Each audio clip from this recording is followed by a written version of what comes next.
Perfecto. ¡Olis! Hola, hola. Buenos días, buenas tardes, buenas noches y buenas madrugadas. Bienvenidas y bienvenidos a otro episodio de La Aquelarre Lector. Y hoy tenemos un episodio. Cuando ¿Qué pasó? la luz se acaba de cambiar a rojo. Y los hemos mirado con una cara de... Ok. Bueno, ¿sabes qué? Hagan lo suyo, fantasmitas. Sí, acompáñenos. Acompáñennos. Y justo hoy vamos a hablar de monstruos que no tienen que ver con fantasmas, no sé. O sea, sí. Otros conceptos de monstruos. Otros monstruos que hay en el mundo y que no son, claro, es... ¡Ay, Dios!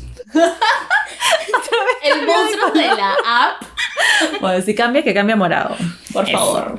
Y bueno, como siempre, no se olviden de seguirnos por aquí en Spotify, calificarnos, compartir los episodios, responder las preguntas y las encuestas y también seguirnos en Instagram. Por supuesto que sí. A la Aquelarre Lector _ y a nuestras cuentas personales, si es que les interesara hacerlo. A mí me pueden encontrar como Acosta Mármol, yo soy Fer. Y yo soy Mari de Me Escapé con un libro 2, que de verdad no subo contenido hace 20 años, pero pronto. ¿Qué 20 años soy? Acabo de subir contenido. Sí, ¿no? Ahorita. La semana pasada, es verdad. Es que subo un reel y me olvido. Pero No, bueno, pero no se has importa. estado subiendo. Es verdura, Así sí. que vayan, ¿ok? A las 2. Yeah. Bueno, hoy vamos a hablarles, como dice el título, de otros conceptos de monstruos. Tenemos Drácula, tenemos a Frankenstein, pésimamente representado, pero bueno. Vampiros, chupasangre, pistacos, miles de etcéteras que varían también, ¿no? Por el territorio geográfico, ¿no? Hay diferentes en diferentes países, etcétera. Y son quienes llenan las historias de terror que se encuentran alrededor de una fogata. Lo que nosotras queríamos resaltar acá, en este episodio, es que estos monstruos nos acechan en sueños y de repente en pensamientos, pero hay otros que nos acechan en nuestro día a día. Hay monstruos personificados en seres horrorosos que insistimos en catalogar de monstruos, pero que finalmente no son más que simples humanos. Y es que nos negamos a aceptar que la humanidad de una persona y la humanidad en general dejaría que cosas tan atroces sucedan bajo nuestros propios ojos, ¿no? Bajo nuestra supervisión. Pero eso viene pasando, o sea, eso pasa hace miles de años. No necesitamos hablar de chupacabras para hablar de entidades que nos acechan. El mal habitando un cuerpo que está dispuesto a hacerlo todo con tal de salirse con la suya. El monstruo de una guerra, del olvido, ¿no? Que acecha peor que un fantasma y hace mucho más daño y tangible que cualquier otro personaje en el imaginario, ¿no? Y esto más o menos que se liga también a lo que estábamos hablando sobre el terror social, ¿no? Sí, va muy de la mano, va muy de la mano. O sea, el terror social existe porque estos monstruos siguen vigentes, a pesar de que son monstruos con los que han vivido nuestras abuelas probablemente, siguen, ¿no? De hecho, hay una frase que todas las abuelas dicen, al menos la mía: yo le tengo más miedo a los vivos que a los muertos. Y confirmo, abuelita, confirmo. Confirmamos, abuelitas. Sí, o sea, es real, ¿no? Porque a veces uno dice, pucha, un fantasma, no sé qué.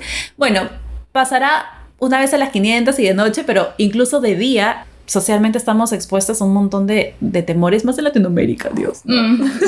Claro, y como vamos a ver a continuación, y este tipo de abandono tampoco viene solamente de Latinoamérica, ¿no? Sí, hay en cosas verdad, es mundial. que pensamos que serían exclusivas a nuestros países tercermundistas, pero que lamentablemente igual se traducen a muchísimos países que, a pesar de repente tener muchísimo mejor sistema de salud, por ejemplo, es lo mismo. Es verdad, tenemos una idealización eurocentrista. Totalmente. Que pensamos que en Europa todo es paz y no, ahí también hay bastantes temillas, tienen bastantes issues. Y yo creo que la literatura ayuda, el arte en general, ¿no? Pero en este caso puntual, la literatura ayuda mucho a acercarnos a estas realidades, a conocer, a decir, wow, mira, eso también pasa allá, o uy, también le pasó a ella, no estoy sola. Y eso también es bastante, acompaña, te sientes acompañada, sientes que no estás transitando por estas cosas solas. Y lo malo es que te das cuenta que hay más monstruos de los que crees, en más lugares de los que pensaste. Exacto. Y ahí vas tú a demostrarnos con el primer libro. Oh, sí.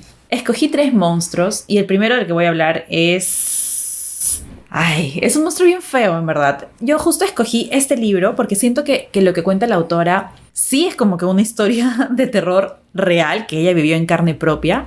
El libro es Tienes que mirar y es de la rusa Anna Starovinets y habla de uno de los monstruos más temidos por las mujeres, que es el aborto, ya sea terapéutico o clandestino. En el caso del libro era un aborto médico, indicado por el médico, porque Anna Starovinets estaba casada. Primero vamos a contarle un poquito del contexto de Anita para que entiendan, porque es un relato autobiográfico, es su catarsis, es lo que ella pasó.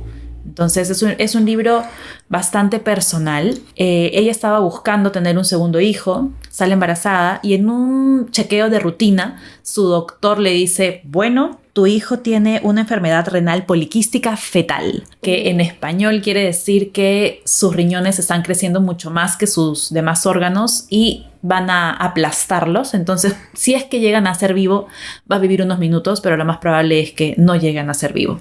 Entonces el doctor le da la opción de, bueno, mira, yo te recomiendo que abortes porque no tiene esperanza de vida.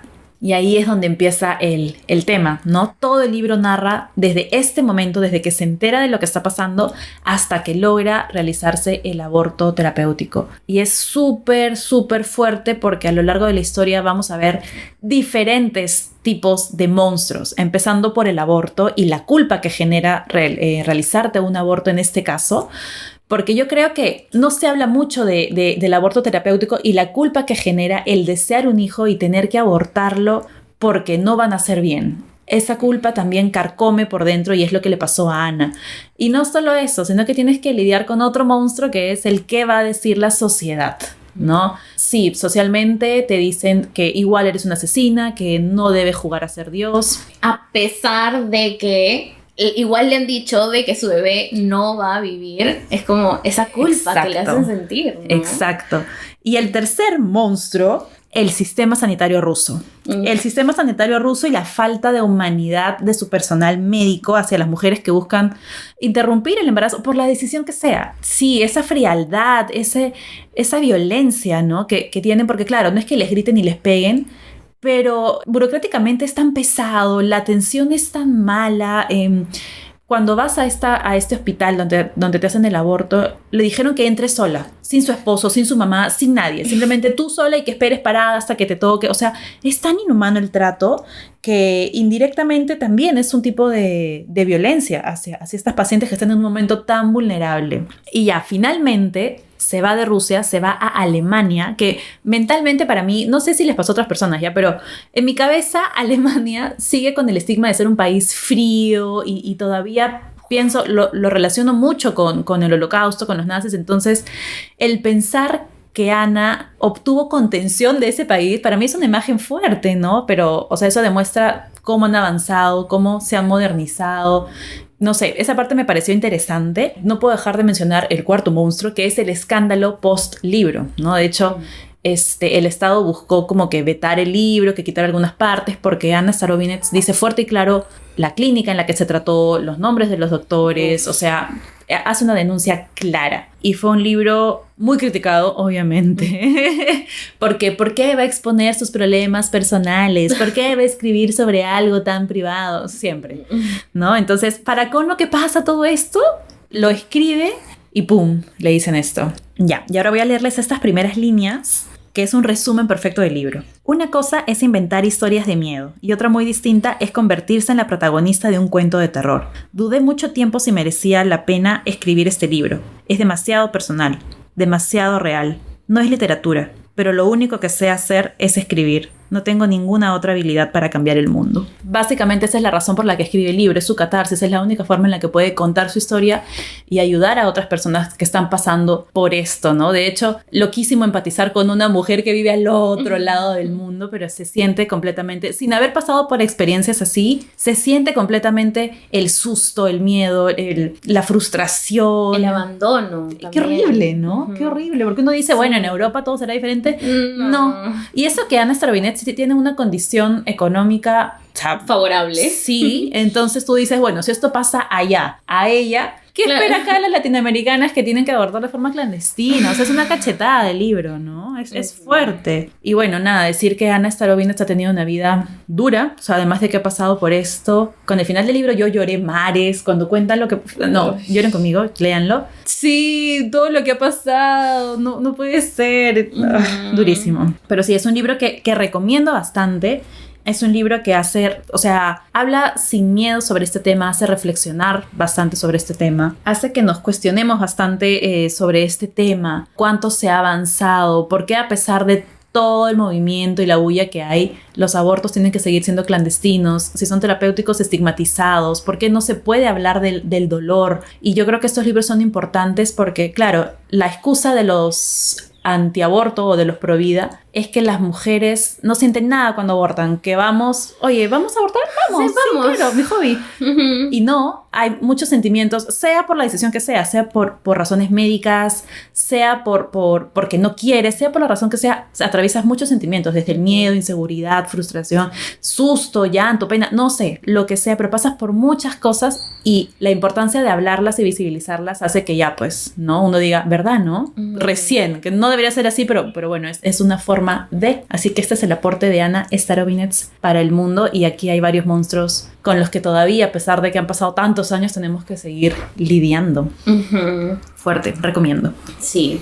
Ahora, yo continúo con, bueno, justo también uno de los temas de los que estábamos hablando desde el comienzo, que sigue con el libro que tú has hablado, y es el abandono. Algo que está bien presente en el libro que les voy a hablar ahora. Este libro es Los suicidas del fin del mundo, de Leila Guerrero. Primero, más o menos les doy un contexto, ¿no? De qué es lo que se trata, porque esa es una crónica. En los años 90, en la ciudad de Las Heras, que es una ciudad atravesada por el olvido, el extractivismo, embarazos adolescentes, violencia intrafamiliar y pérdida, mucha pérdida. En esta pequeñita ciudad de la Patagonia se desata una ola de suicidios entre personas específicamente de alrededor de 25 años en un lapso súper corto de 1 año y medio, nada más. Entonces las personas se preguntaban, ¿qué es lo que está pasando? ¿No? Porque, o sea, las mismas edades en un lapso súper corto, o sea, había con días de diferencia,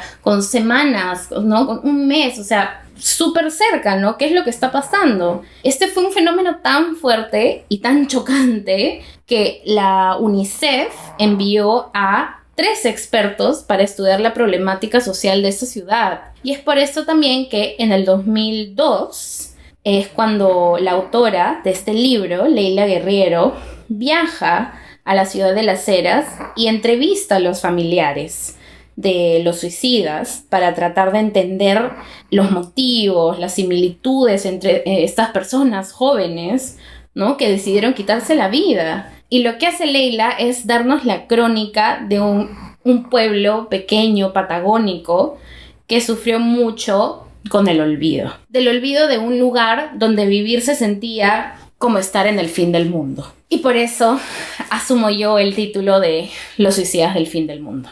En esta crónica se retrata una desatención total a los motivos verosímiles, por cierto, por los cuales muchos jóvenes que vivieron en este pueblo toda su vida no vieron otra salida que quitársela, ¿no? Que quitarse la vida. En un espacio con tan poquitos habitantes, las estadísticas estaban por los cielos, como te podrás imaginar, ¿no? Era como nada tenía sentido, entre comillas. Qué loco. Entre comillas. Les leo. La tasa de defunciones por suicidio correspondiente a Santa Cruz para el año 2002 es de un 14.70 por 100.000, pero Las Heras es una ciudad acostumbrada a no contar con datos propios. ¿Y en cuántos lugares más pasará eso, no? Exactamente eso. O sea, claro, vemos estadísticas por todas partes y qué pasa con los lugares que no tienen ni siquiera información. O sea, que a nadie le interesa siquiera recopilar información de esos lugares, ¿entiendes? El abandono, sí, total. El se abandono, siente. Exacto, el abandono, o sea, el Se fin del siente. mundo, ¿no? El abandono. En este libro es alucinante, se reflexiona bastante, ¿no? La autora te invita bastante a reflexionar sobre la desigualdad, sobre el desempleo, el abandono total del Estado. Y si bien habla de un lugar y un suceso también bastante específico, igual no son ajenos a una realidad latinoamericana súper presente, ¿no? Como lo que estamos diciendo, o sea, la centralización, el olvido en el que quedan algunas provincias, que por el simple hecho de no estar en el centro capitalista, donde todas las personas poderosas, ¿no?, entre comillas, se mueven, no son dignos de atención, son dejados a su suerte, son explotados de los pocos o muchos recursos que tengan, sin que esos traigan aparte ningún beneficio a los habitantes de esos lugares, ¿no? Los únicos que se benefician son los que van a quitarles todo. Entonces es fuerte, es muy fuerte. Les leo acá unas partecitas más. No hagan caso a lo que le digan. Acá el único problema es el petróleo. El trabajo en el petróleo lo hace uno bruto. Uno estuvo todo el día a la intemperie con lluvia, con nieve, con viento, con frío, rodeado de tipos que están igual que usted, todos embrutecidos. Llega a su casa y quiere dormir, comer y chao. Si su hijo fue o no fue a la escuela, o si su esposa tiene problemas, no le interesa. Todo lo que pasa acá es por eso. Es culpa del petróleo. Lo que sucede es que esa ciudad era un pueblo petrolero, no donde van. Y para lo único es para lo que van, es para el extractivismo, exactamente. Y viéndolo desde nuestra perspectiva ahora, o sea, no leyendo este libro desde acá, no desde tu comodidad también, se hace obvio el motivo por el que estas personas jóvenes estaban haciendo lo que estaban haciendo, ¿no? Porque según la sociedad deberían tener toda una vida por delante y etcétera, pero ellos no lo veían así, ¿no? Claramente, y por eso estaban haciendo, por eso se estaban quitando la vida, y es muy triste, ¿no? Pensar que, o sea, personas tan jóvenes simplemente no vean de otra. No vean más opción. Ajá, ¿no? claro. Y en un lugar donde extraen petróleo, que a mí me dices eso, yo me imagino un lugar donde hay dinero, pero claro, el dinero se lo lleva un grupo, ¿no? Y explota, claro, que es el grupo que explota a otro grupo. Exactamente. Qué fuerte. Exacto. Y termino con una partecita más. Dice: Rulo se había mudado de Caleta Olivia a Las Heras a una edad de la que no podía tener memoria, 2 meses. Pero de todos modos, cuando le pregunté si había nacido en Las Heras, se apuró a decir que no, nací en Caleta, como si nacer en Las Heras fuera algo más que un dato de identidad en un documento debajo de un nombre. No es un estigma, sino un presagio. Como si nacer en un lugar fuera condicionante. No, y fuera una condena. Claro, condicionada, ajá, sí. exacto, condicionada, exacto, totalmente. Condenante, condicionante. Ay, no. Sí. Ya. Lo voy a leer. Yo lo conseguí en la casa de Canú. Ah, ¿verdad? Sí, ¿te acuerdas? tienes. La segunda. Sí. Es un libro buenísimo porque aparte también, claro, tiene mucha información fuerte, ¿no? A veces, de repente a las personas le da un poco de flojera cuando los libros tienen tanta información, no sé, están esperando otra cosa, porque, claro, no es una no ficción, es una crónica, es crónica, ¿no? Sí. Pero la información que tiene es muy relevante. No, y además que estos temas yo creo que sí tienes que tratarlos con datos y estadísticas. O sea, no es un tema de decir, ahí muere mucha gente. No. Sino cuánto y en cuánto tiempo y por qué. Hay temas que sí hay que tratarlos con estadísticas. Totalmente. Y depende mucho también de la pluma de la autora, qué tan denso no sea. Yo siento que no. Confío en Leila. He escuchado bastantes cosas buenas de Leila Guerriero y sus libros, entonces... No sé, es como el libro, es como otra crónica que he leído, pues, ¿no? La guerra no tiene rostro de mujer. No lo hace denso, a pesar de ser crónica, no lo hace denso y quieres seguir y continuar y necesitas más información, entonces siento que es lo mismo. Sí, totalmente recomendado. Claramente hemos hablado del monstruo del olvido. Monstruazo horrible que no... Difícil que se vaya.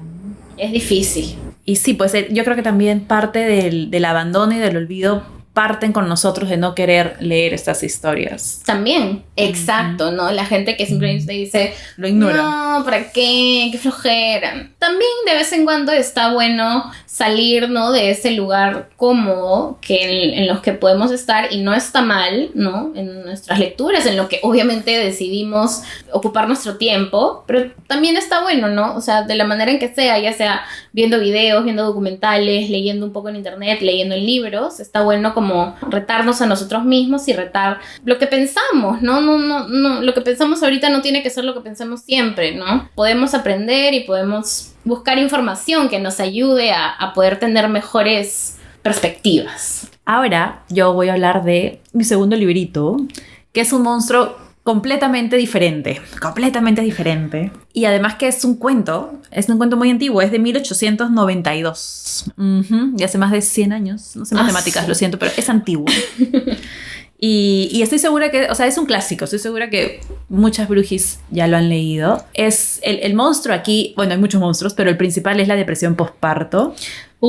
Y es el tapiz amarillo de nuestra Charlottecita Perkins. Yo creo que este cuento, ya, igual que Leanne Starobinets, es una historia de terror personal, ¿no? Es un cuento de ficción, pero tiene muchos tintes autobiográficos de cosas que la misma Charlotte vivió en carne propia. Así que es un cuento fuerte, es un cuento que también puede tener varias interpretaciones según el lector o la lectora, pero para mí fue una bomba. Es cortito, tiene solo 40, 50 páginas según la edición y lo lees de una sentada porque no puedes parar. No puedes parar porque quieres saber qué pasa con la protagonista. Y yo creo que uno de los aciertos de este cuento es que esté contado en primera persona y como a modo de diario. Entonces es como que realmente estás hablando con tu amiga y le dices, ya, sale ahí, ¿qué haces con ese pata? Red flag, no. Entonces es bastante... Yo creo que ese es uno de los grandes aciertos de ese cuentito, lo que lo hace más personal. Básicamente la historia cuenta la vida de una mujer a finales de 1800 que está felizmente casada con un doctor de clase alta, acaba de tener un hijo y debería estar muy feliz de la vida porque tiene todo lo que una mujer de esa época debería tener a su edad. Pero ella no está feliz, está un poco agobiada, triste, cuestionándose muchas cosas. Y entonces su esposo le dice, bueno, te llevo donde un amigo mío que es doctor. Y el doctor hace lo que todo doctor de esa época haría. Le diagnostica con la enfermedad de los nervios o histeria. Porque las mujeres solamente podíamos estar enfermas de eso cuando estábamos tristes. Y para mejorar su condición, le receta reposo absoluto. Pero, o sea, no podía ni leer ni escribir porque eso podía alterarla mentalmente. Entonces, no, amiga, solo duerme, descansa, a lo mucho pasea 10 minutos por el jardín, pero nada más. Y bueno, ella al final, confiando en su esposito, que solo quería lo mejor para ella, dice, ok, lo haré. Ya, su esposo, como tenía dinero, alquila una casa en medio del campo, tranquilos, y le da la habitación más grande, ¿no? Una habitación en la parte más alta de la casa, con unos tapices amarillos bien bonitos para él, y ella odió la habitación desde que la vio. Y ahí empiezan los problemas, en que empieza a tener visiones de mujeres como queriendo salir del tapiz, y empieza a tener visiones de ella misma en el jardín, pero en lugar de caminar se arrastraba, era como un ente súper fantasmal, y no podía contárselo a nadie, porque obviamente, si ya tienes histeria y enfermedad de los nervios, ¿qué vas a ir diciendo eso, no?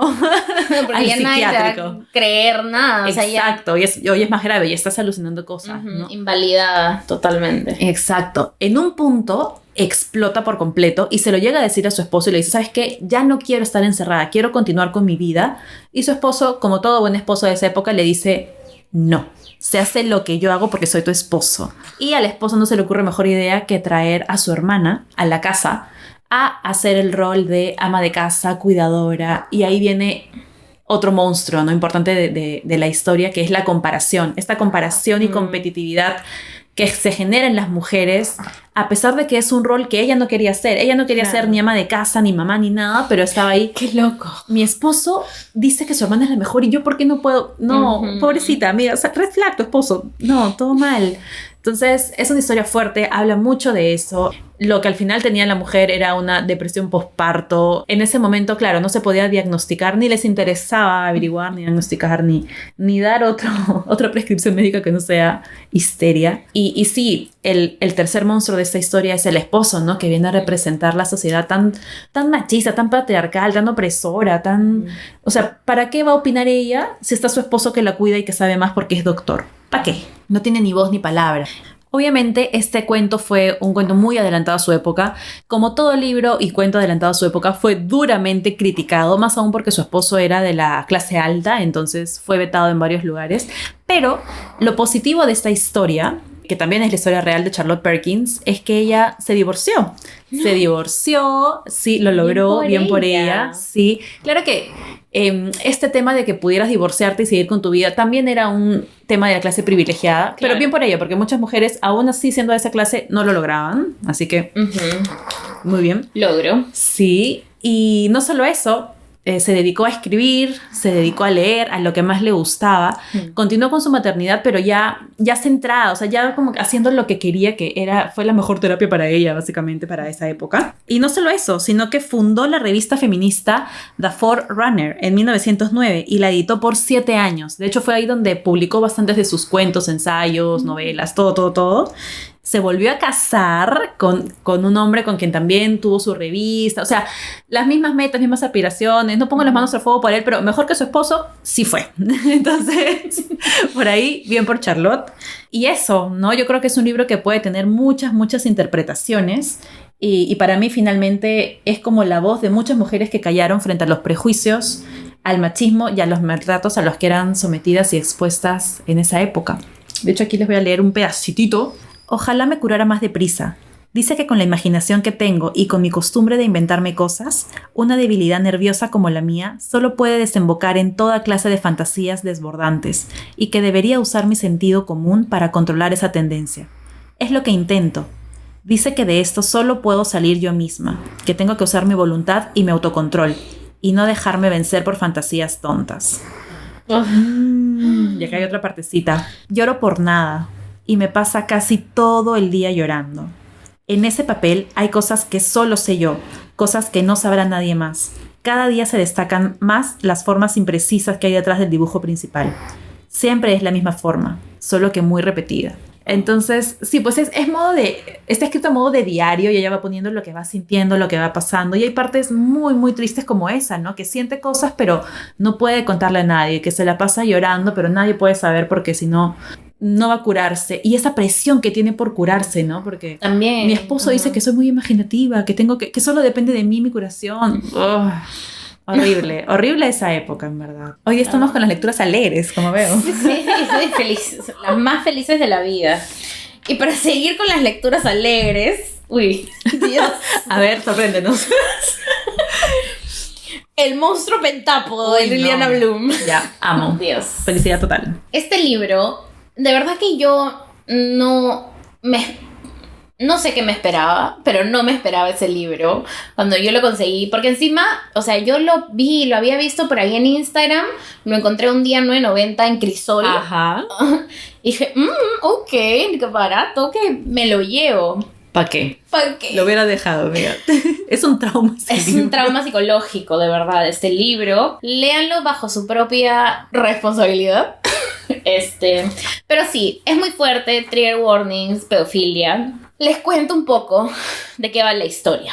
Reinaldo Betancourt es un monstruo, pero como hemos estado hablando en este episodio, es un monstruo muy real. Es un monstruo con cuerpo de hombre, trabajo, pareja, una persona de carne y hueso que no se esconde en las sombras o sale solo de noche, que no aparece cuando lo invocas frente al espejo o ensamblado por un científico loco. Nada de eso, es una persona real. Es uno de esos monstruos que caminan entre nosotros y que tanto daño han hecho, siguen haciendo en las vidas de muchas personas que lo único que hicieron es existir. Como ya les dije, Reinaldo Betancourt, que es uno de los principales, ¿no?, de esta historia, es un pedófilo.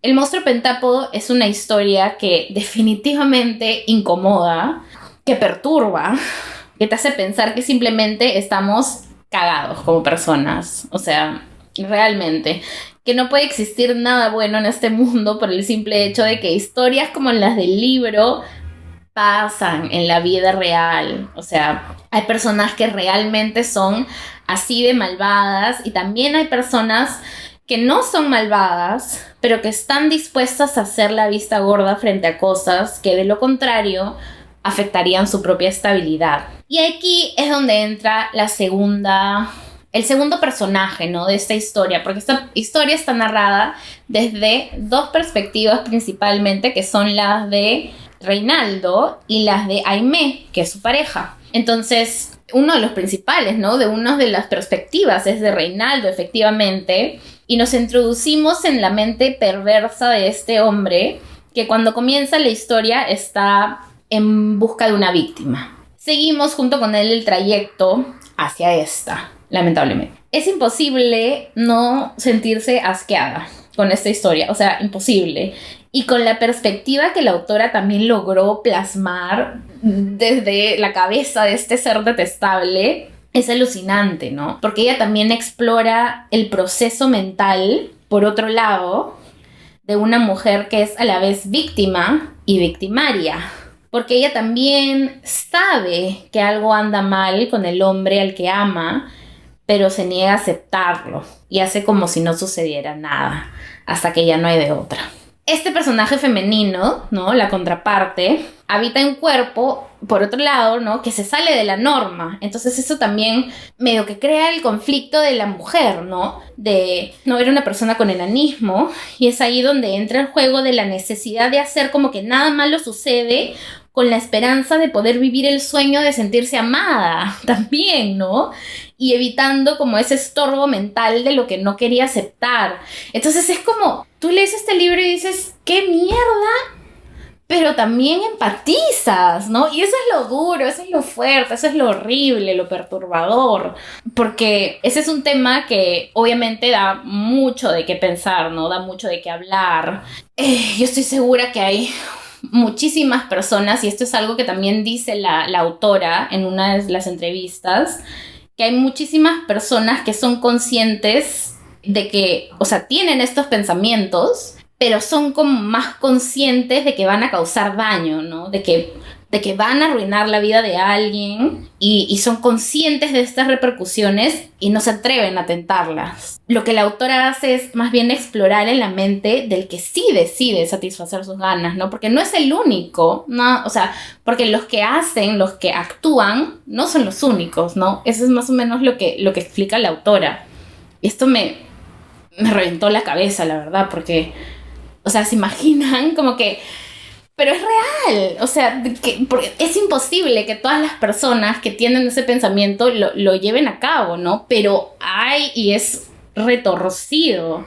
Entramos en la cabeza, regresando al libro, de un ser despreciable. Me parece alucinante la chamba que ha hecho la autora de ponerse en esa perspectiva incómoda y asquerosa y horrible y hacerlo de una manera tan... o sea, conmovedora, que lo sientes real y eso, sí, o sea, léanlo a su discreción, es un libro necesario, pero sí es fuerte. Sí, yo creo que ese tema de la pedofilia es un tema muy poco tratado como tema principal. En algunos libros como tema secundario está, soy un personaje, pero como tema principal es muy, justamente por la sensibilidad que genera. De hecho, también ha sido bastante criticado porque, claro, es esa gente que elige no ver. No, pero ¿cómo va a hablar de esto? No, ya, no me gusta. Y no, es un tema que pasa, ¿no? Ella lo está abordando desde... ella metiéndose a la cabeza de un, no sé si psicópata, de un pedófilo. Un pedófilo. Pero más allá de que un pedófilo realmente piense así o no, es un ejercicio que ella está haciendo y ya está hablando del tema. No, me preguntan a los curas si es real o no. A ver, pues. Ups, perdón. Perdón. Y del tercer libro del que voy a hablar, también está bastante relacionado al monstruo pentápodo. Este libro... me costó elegirlo, me costó bastante porque había un monstruo específico del que yo sabía que quería hablar y no sabía qué libro, porque he leído muchos libros que abordan estas violencias. Yo quería hablar del feminicidio en sí, pero creo que no me acordaba de ningún libro que lo hablara también como tema principal. De hecho, había pensado en El Invencible Verano de Liliana, pero todavía no lo he leído.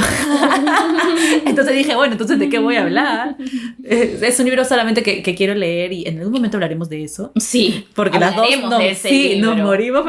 Falta que yo lo lea nomás, perdonen la demora. Y luego también dije, quiero hablar de Cometierra, pero es un libro del que hablaremos en otro episodio, entonces también como que...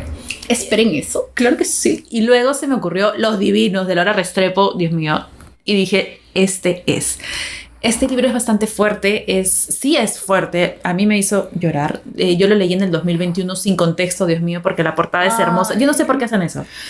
¿Por qué hacen los libros? O sea, no sé si les conté, pero tienes que mirar, y Los Divinos los compré por la portada. Perdón, shame on me, lo siento. Tienen portadas lindas y cuando lo lees dices, ¿qué? Yo pensaba algo bonito. Los Divinos tienen una portada hermosa. Terminé llorando. Está basado en un crimen que sí pasó en Colombia en el 2016, 2017, no recuerdo bien el año, en el que un hombre secuestró, violentó y mató a una niña indígena de 7 añitos. Ese crimen conmocionó a todo el país.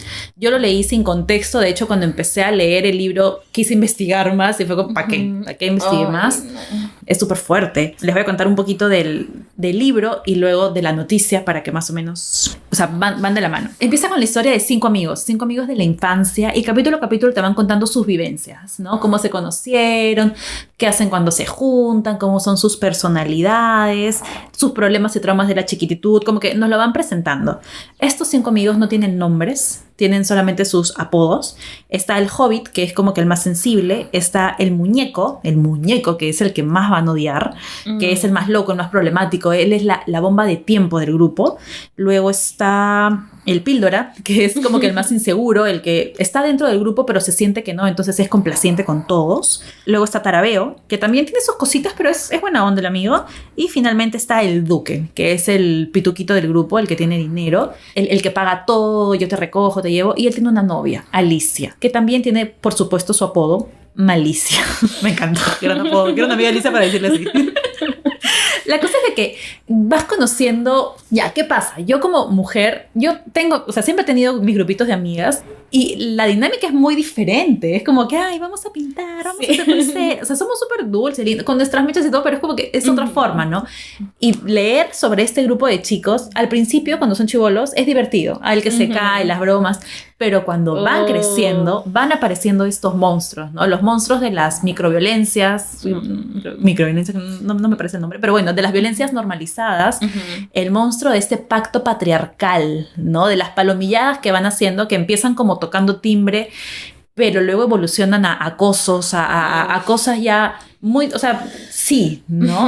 Ese pacto patriarcal entre amigos. De hecho, ellos tenían una frase que al principio es graciosa: uno para Tutti, Tutti para todos, porque su grupo se llamaba Tutti Frutti, eran los Tutti Frutti, la pandilla Tutti Frutti. Pero luego cuando van haciendo estas cosas, ya es como que ya, ¿no? ¿Hasta qué punto un amigo apaña a otro? Ese es el primer monstruo de la historia, ¿no? ¿Hasta qué punto tú sabes que tu amigo está haciendo algo mal, pero es mi amigo de toda la vida, ¿no? ¿Cómo le voy? No, ya está bien, él sabe lo que hace, él es así, ¿no? Entonces, hasta esos capítulos hay como que un amor-odio con los personajes, llegas a empatizar con ellos porque sí, pues, ay, chibolo, pobrecito, le pasó esto de chiquito, por eso es así. El muñeco viene a ser Rafael Uribe Noguera en la vida real, ¿no? Rafael Uribe Noguera es el asesino, el feminicida, ¿no? De hecho, este caso, a pesar de ser una niña de 7 años, fue, por el juicio y todo esto, fue catalogado como feminicidio al final. El muñeco paraba drogado, borracho. Es todo lo que está mal en la sociedad. El tema era que tenía dinero. ¿Y qué pasa con los que tienen dinero? Que están acostumbrados a salirse con las suyas, ¿no? Te pasa un semáforo en rojo, mataste un perro, no importa. No das dinero y todo bien, ¿no? De hecho, este caso fue tan mediático que por más que intentaron que se saliera con la suya, felizmente, por presión de los medios, movimientos, las redes, no pudo y lo condenaron a 58 años de prisión. De hecho, ahorita está en prisión, pero sigue ejerciendo. Es arquitecto, sigue haciendo planos. Sí. ¿Sí? Yo también me quedé en shock. Yo no sé quién lo contratará. Yo no sé por qué. No lo sé. Aquí ya no sorprende nada. Sí, yo estoy de acuerdo con la reinserción social, todo, pero estos crímenes no, pues menos alguien así, o sea... No, y aparte también porque no creo que le estén dando esos mismos beneficios a otras personas. De hecho, en Colombia hay una ley en la que tú puedes, no sé si es para todos, ahí sí no sé, pero sí se había leído de esta ley porque dije, ¿qué? ¿Por qué trabaja así? ¿No? Pero bueno, si tú trabajas, te reducen la pena. No sé cuántas horas de trabajo equivalen a horas de condena. Entonces él ya va trabajando como 6 meses, que equivalen a no sé cuántos meses o tiempo de pérdida. Sí, entonces tienen esa facilidad. No sé si todos, porque no todos tienen una carrera, no todos tienen la forma de conseguir contactos. De nuevo es quiénes son los que se benefician de esas leyes. Otro monstruo.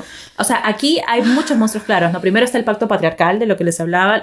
Segundo está los privilegios, ¿no? Que sí, pueden ser muy buenos, pero a costa de otros, ¿no? O sea, solamente ellos gozan de algo y no les interesa si los demás lo tienen o no. Y bueno... El tercer monstruo es la sociedad. Como siempre, la sociedad es otro monstruo.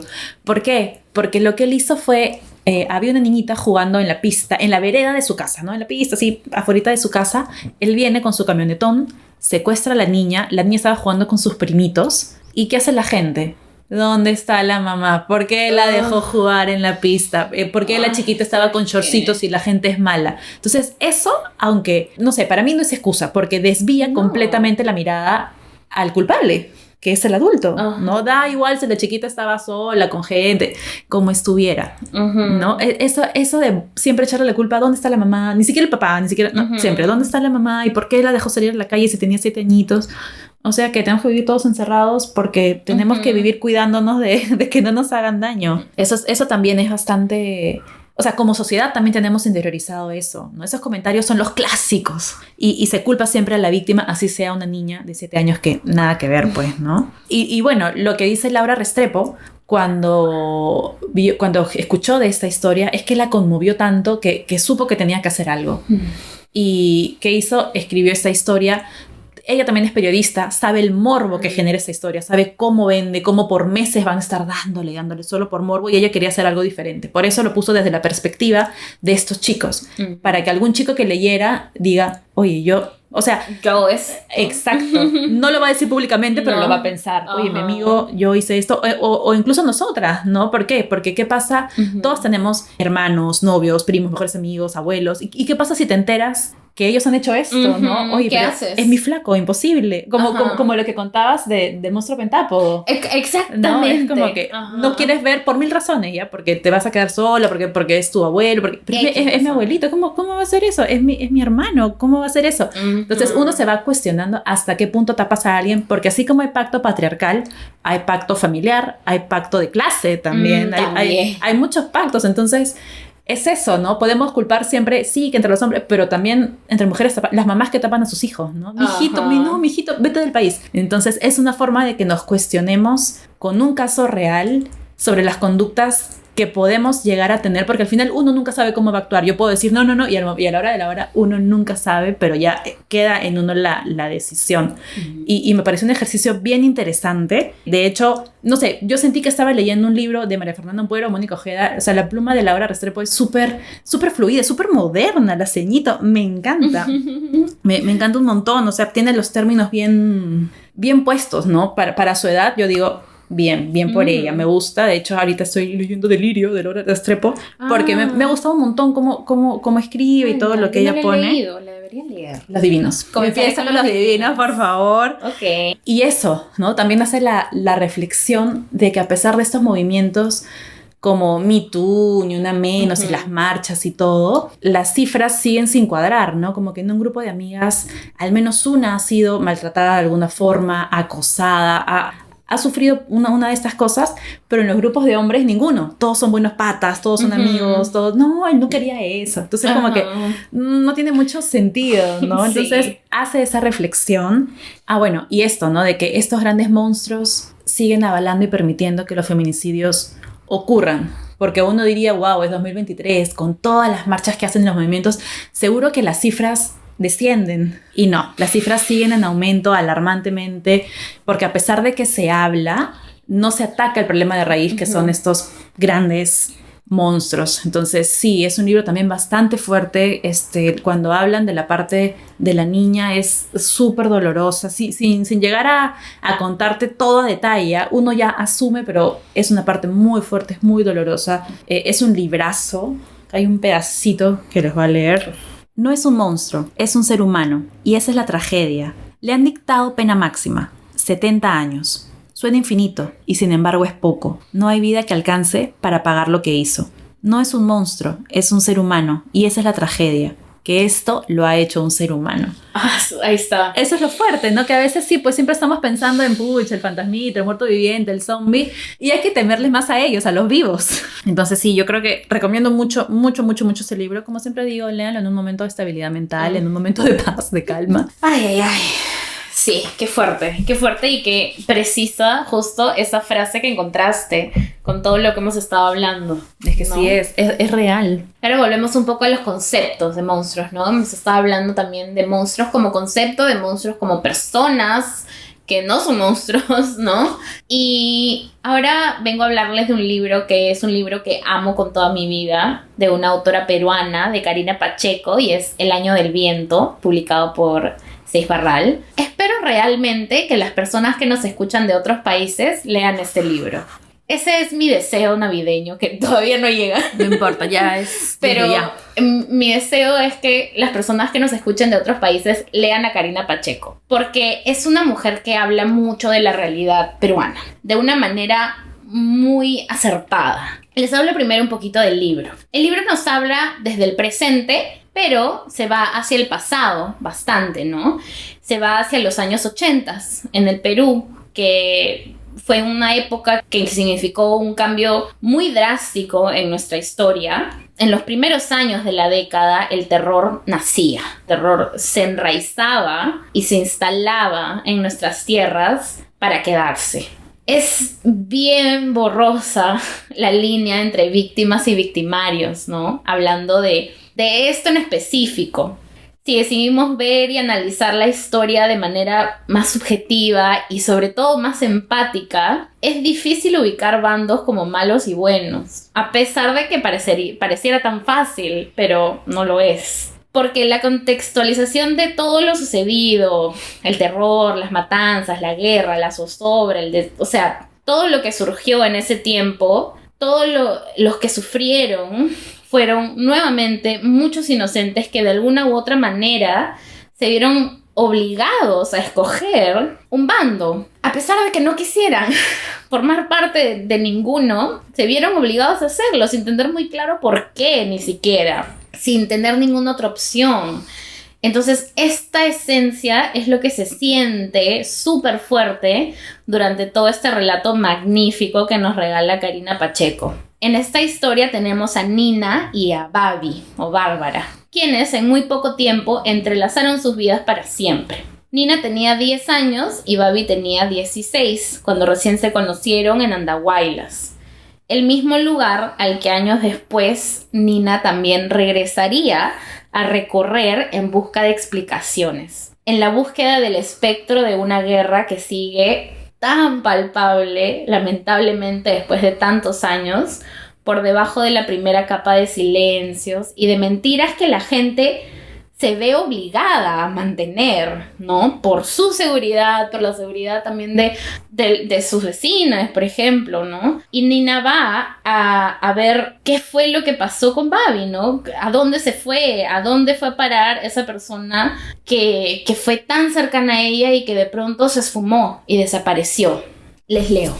Desde mayo, decenas de bombas y no pocos asesinatos políticos habían asolado la Sierra Central y el sur, pero en los recuentos de fin de año de los principales medios de cobertura nacional, nada fuera de lo común parecía estar sucediendo. Se hablaba de paros, privatizaciones, despidos, crisis económicas, temblores de tierra, cambio de ministros, concursos de patinaje y a lo sumo de un grupo de dinamiteros asustados desde el extranjero que ya estaba a punto de caer.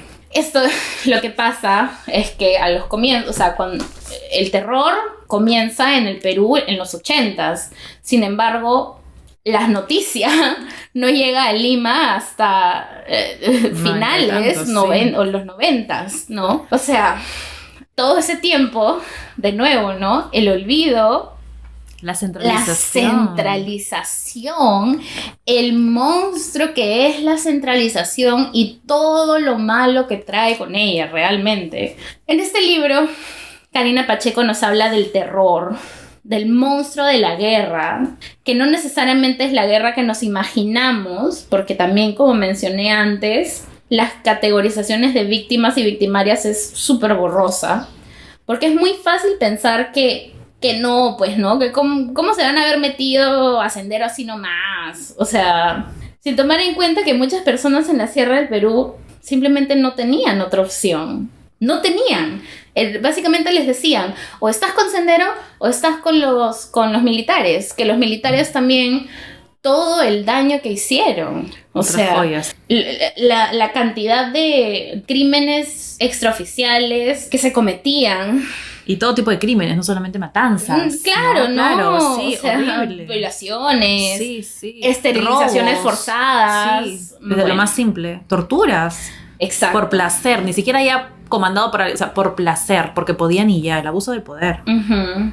Entonces, las opciones que tenían estas personas eran, como dije, ¿no? Te unes a Sendero, estás con el Estado, que a su vez cometía todas las atrocidades mencionadas, y comenzó también de nuevo esto con el famoso terruqueo, ¿no? Desde las autoridades hacia los campesinos y hacia los habitantes de estas tierras en la sierra, donde simplemente los agarraban a todos de terroristas sin tener la capacidad de discernir. Y eso es algo que hasta ahora, eres de Ayacucho, terrorista, eres de San Marcos, terrorista. Pero es que ya ni siquiera eso, ya ahora simplemente puedes leer un libro, puedes decir una cosa, puedes decir una palabra y ya eres terrorista. O sea, es problemático eso, es muy problemático, ¿no? Y en Lima la gente se hacía la loca, ¿no? No ponían nada en las noticias, porque si no pasa en Lima, entonces no importa. Así funcionaba y así funciona básicamente el periodismo en este país, lamentablemente. Siempre favoreciendo al gobierno de turno, siempre por algún motivo haciendo todo lo contrario a lo que deberían estar haciendo. En esta historia, Karina Pacheco no trata de darnos una historia cómoda, sino que nos da una historia que va a despertar nuestra empatía o rabia o indignación, pero algo despertará. Porque es la historia de la manera en la que no solemos ponerla, poniendo al que siempre fue el victimario y mostrándolo como una persona real y no un monstruo asesino, máquina de matar. El victimario o la victimaria tiene familia, tiene convicciones, siente las injusticias, especialmente en esta situación.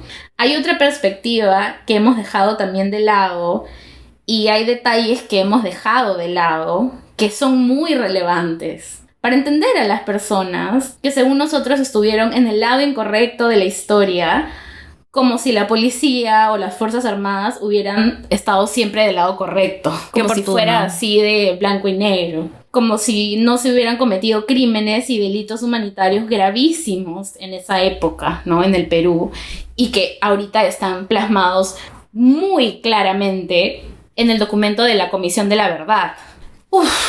Sí, les leo, a ver, para terminar. Contó que ya prácticamente todos, especialmente en el sector educativo, estaban en situación de amenaza. Si enseñas literatura o filosofía como yo y tienes libros de Mariátegui o Marx, toca enterrarlos o lanzarlos al río, porque ante la policía automáticamente eres subversivo.